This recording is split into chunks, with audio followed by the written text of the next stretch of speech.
Hello welcome back to our channel. അപ്പോൾ ഇന്ന് നമ്മൾ കടല വെച്ചിട്ട് നല്ല വറുത്തരച്ച ഒരു കറിയാണ് പ്രിപ്പയർ ചെയ്തിരിക്കുന്നത്. ഇത് അപ്പത്തിൻ്റെ കൂടെയും അല്ലെങ്കിൽ ചപ്പാത്തിയുടെ കൂടെയും പുട്ടിൻ്റെ കൂടെയൊക്കെ അടിപൊളി കോമ്പിനേഷനാണ്. അപ്പോൾ എല്ലാവരും ഈ രീതിക്ക് ഒന്ന് ട്രൈ ചെയ്ത് നോക്കുക. ഞാനിവിടെ ഒരു പ്രഷർ കുക്കർ എടുത്തിട്ട് അടുപ്പത്ത് വെച്ചിട്ടുണ്ട്. ഇതൊന്ന് ചൂടാകുമ്പോഴേക്കും ഇതിലേക്ക് 1 ടേബിൾ സ്പൂൺ വെളിച്ചെണ്ണ ഒഴിച്ചു കൊടുത്തിട്ടുണ്ട്. ഈ എണ്ണ ഒന്ന് ചൂടാകുമ്പോഴേക്കും ഇതിലേക്ക് 2 മീഡിയം സവോള ഞാൻ കട്ട് ചെയ്തെടുത്തിട്ടുണ്ട്. അതിൻ്റെ കൂടെ 2 പച്ചമുളകും കൂടെ എടുത്തിട്ടുണ്ട്. ഇത് രണ്ടും കൂടെ നമ്മൾ ആ എണ്ണയിലേക്ക് ഇട്ട് കൊടുക്കുവാണ്. ഇതെല്ലാം ഒന്ന് ചെറുതായിട്ടൊന്ന് വഴറ്റിയെടുക്കണം. ഈ സമയം ഇതിലേക്ക് ആവശ്യത്തിനുള്ള ഉപ്പ് നമ്മൾ ഈ സമയം ഇതിലേക്ക് ചേർത്ത് കൊടുക്കുവാണ്. എന്നിട്ട് ഉപ്പ് ചേർക്കുമ്പോഴേക്കും നമുക്ക് സവോളയൊക്കെ ഒന്ന് പെട്ടെന്ന് നന്നായിട്ടൊന്ന് വഴഞ്ഞു കിട്ടും. അതിന് വേണ്ടിയാണ് നമ്മൾ ഉപ്പ് ചേർത്ത് കൊടുക്കുന്നത്. ഇനി ഇതിലേക്ക് 1 ടേബിൾ സ്പൂൺ ജിഞ്ചർ ഗാർലിക്കിൻ്റെ പേസ്റ്റ് കൂടെ ചേർത്ത് കൊടുക്കുന്നുണ്ട്. വേണമെങ്കിൽ ജിഞ്ചറും ഗാർലിക്കും ചെറുതായിട്ട് ചോപ്പ് ചെയ്തിട്ടോ ചതച്ചിട്ടോ വേണമെങ്കിൽ നിങ്ങൾക്ക് ഇതിലേക്ക് ചേർത്ത് കൊടുക്കാവുന്നതേ ഉള്ളൂ. അപ്പോൾ ഇതിൻ്റെയൊക്കെ ഒരു പച്ചമണം മാറുന്നത് വരെ ഒന്ന് വഴറ്റി കൊടുക്കാം. നന്നായിട്ട് ട്രാൻസ്പെറൻ്റായിട്ട് വഴറ്റിയെടുക്കേണ്ട ഒരു ആവശ്യമില്ല. അപ്പോൾ ചെറുതായിട്ട് വഴന്നിട്ടുണ്ട്. ഇനി ഇതിലേക്ക് ഒരു വലിയ തക്കാളി ഞാൻ കട്ട് ചെയ്ത് വെച്ചിട്ടുണ്ട്. അതും കൂടെ നമ്മൾ ഇതിലേക്ക് ചേർത്ത് കൊടുക്കുന്നുണ്ട്. എന്നിട്ട് ഈ തക്കാളി ഒന്ന് ചെറുതായിട്ടൊന്ന് കുക്ക് ചെയ്ത് കിട്ടിയാൽ മതി. നന്നായിട്ട് സ്മാഷ് ആവേണ്ട ഒരു ആവശ്യമില്ല. അപ്പോൾ ഇത് നമ്മൾ ഇടയ്ക്ക് വേണമെങ്കിൽ നിങ്ങൾക്ക് അടച്ച് വെച്ചിട്ട് ഒരു 2-3 മിനിറ്റ് ഒന്ന് കുക്ക് ചെയ്തെടുത്താൽ മതി. നമ്മുടെ ഇതിലേക്ക് ഞാനൊരു 1/2 ടീസ്പൂൺ മഞ്ഞൾപ്പൊടി കൂടെ ചേർത്ത് കൊടുക്കുന്നുണ്ട്. ഇതിൻ്റെയും പച്ചമണം ഈ എണ്ണയിൽ കിടന്നിട്ട് ഒന്ന് മാറണം. അതിനുവേണ്ടി നമ്മളൊന്ന് ജസ്റ്റ് ഒന്ന് വഴറ്റി കൊടുക്കുവാണ്. അപ്പോൾ നമ്മുടെ തക്കാളിയൊക്കെ എയറോണ്ട് നന്നായിട്ട് വെന്തിട്ടുണ്ട്. വേണമെങ്കിൽ സ്പാച്ചില കൊണ്ട് ഇങ്ങനെ ഒന്ന് ഉടച്ചു കൊടുത്താലും മതിയാവും. അപ്പോൾ നന്നായിട്ട് വഴറ്റേണ്ട ആവശ്യമില്ല. ഞാനിവിടെ 1 കപ്പ് കടലയാണ് ജസ്റ്റ് ഓവർനൈറ്റ് സോക്ക് ചെയ്തെടുത്തിട്ടുള്ളതാണ്. മിനിമം ഒരു 5 മുതൽ 6 മണിക്കൂർ വരെയെങ്കിലും കടല നന്നായിട്ട് കുതിർന്നിട്ടുണ്ടായിരിക്കണം. അപ്പോൾ ഈ കടല നമ്മൾ കഴുകി വൃത്തിയാക്കിയത് അതിലേക്ക് ഇട്ട് കൊടുക്കുന്നുണ്ട്. ഇതെല്ലാം ഒന്ന് നന്നായിട്ടൊന്ന് നമുക്ക് മിക്സാക്കി കൊടുക്കാം. അടുത്ത് നമ്മൾ ഇതിലേക്ക് ചേർത്ത് കൊടുക്കുന്നത് ഈ കടല വേവാൻ ആവശ്യമായിട്ടുള്ള വെള്ളമാണ് നമ്മൾ ഒഴിച്ചു കൊടുക്കുന്നത്. കടല മുങ്ങിക്കിടക്കത്തക്ക രീതിക്കുള്ള വെള്ളം ഒഴിച്ചു കൊടുക്കുക. എന്നിട്ട് എല്ലാം ഒന്ന് നന്നായിട്ട് മിക്സാക്കി കൊടുത്തതിന് ശേഷം നമ്മൾ സാധാരണ പ്രഷർ കുക്കർ എങ്ങനെയാണോ അടച്ചു വെച്ച് വേവിക്കുന്നത് അതേ കണക്ക് നമ്മൾ അടച്ചു വെച്ച് ഇത് വേവിച്ചെടുക്കുവാണ്. ഞാനിപ്പോൾ ഇത് അടച്ച് വെച്ചിട്ട് ഒരു 5 മുതൽ 6 ഫിസിലാണ് ഇട്ട് കൊടുത്തിട്ടുള്ളത്. ഓരോ കുക്കറിൻ്റെ ഇതനുസരിച്ച് ഓരോ ഇതും വ്യത്യാസമായിരിക്കും.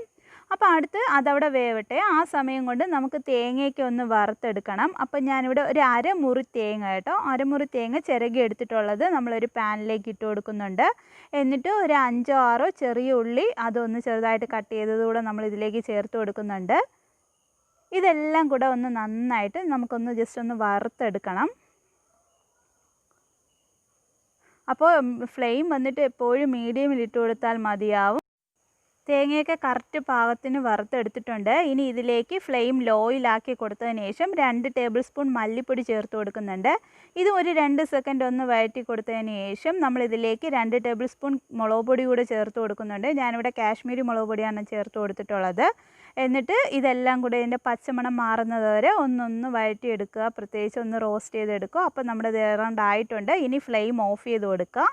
ഇതിലേക്ക് 1 ടേബിൾ സ്പൂൺ പെരിഞ്ജീരകത്തിൻ്റെ പൊടിയും ഒരു 1/2 ടീസ്പൂണോളം അളവ് ഗരം മസാലയും കൂടെ ചേർത്ത് കൊടുത്തിട്ട് നമ്മളിത് തണുക്കാൻ അനുവദിക്കണം. ഇത് തണുത്തതിന് ശേഷം നമ്മളിത് മിക്സിയുടെ ജാറിലിട്ടിട്ട് ഒന്ന് അരച്ചെടുത്തിട്ട് വരിക. അപ്പം നമ്മുടെ കുക്കർ പ്രഷറൊക്കെ പോയി ഞാനൊന്ന് ഓപ്പൺ ചെയ്തിട്ടുണ്ട്. നമുക്ക് ഈ കടല ഒന്ന് വെന്തോന്ന് നോക്കാം. നന്നായിട്ട് വെന്തിട്ടുണ്ട്. അപ്പോൾ ഇനി ഇതിലേക്ക് നമുക്ക് ഫ്ലെയിം വീണ്ടും നമ്മൾ ഓൺ ചെയ്ത് കൊടുക്കുവാണ്. ഓൺ ചെയ്ത് കൊടുത്തതിന് ശേഷം നമ്മൾ നേരത്തെ അരച്ച് വെച്ചിട്ടുള്ള ആ തേങ്ങയുടെ പേസ്റ്റ് ഉണ്ടല്ലോ അത് നമ്മൾ ഇതിലേക്ക് ചേർത്ത് കൊടുത്തിട്ട് നന്നായിട്ടൊന്ന് മിക്സാക്കി കൊടുക്കുക. നിങ്ങൾക്ക് ഓരോ കറിയുടെയും കൺസിസ്റ്റൻസി കുറച്ചുകൂടെ തിക്കായിട്ട് വേണമെങ്കിൽ അതിനനുസരിച്ച് വെള്ളത്തിൻ്റെ അളവ് കുറച്ചും കൂട്ടിയും കൊടുക്കുക.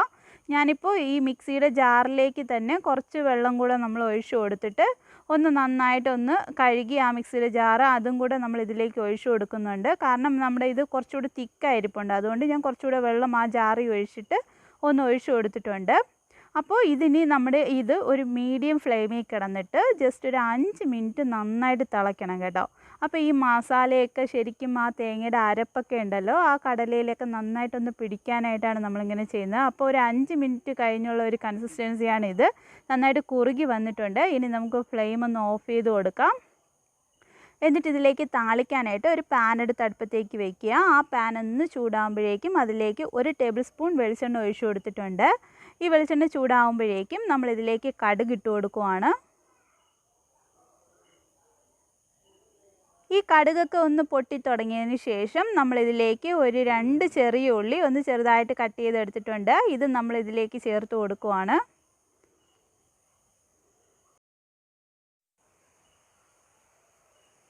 അടുത്തതിലേക്ക് ഒരു തണ്ട് കറിവേപ്പില ഞാൻ എടുത്തിട്ടുണ്ട്. അത് നമ്മളിതിലേക്ക് ചേർത്ത് കൊടുത്തതിന് ശേഷം നമ്മളിനി ഫ്ലെയിം ഓഫ് ചെയ്ത് കൊടുക്കാം.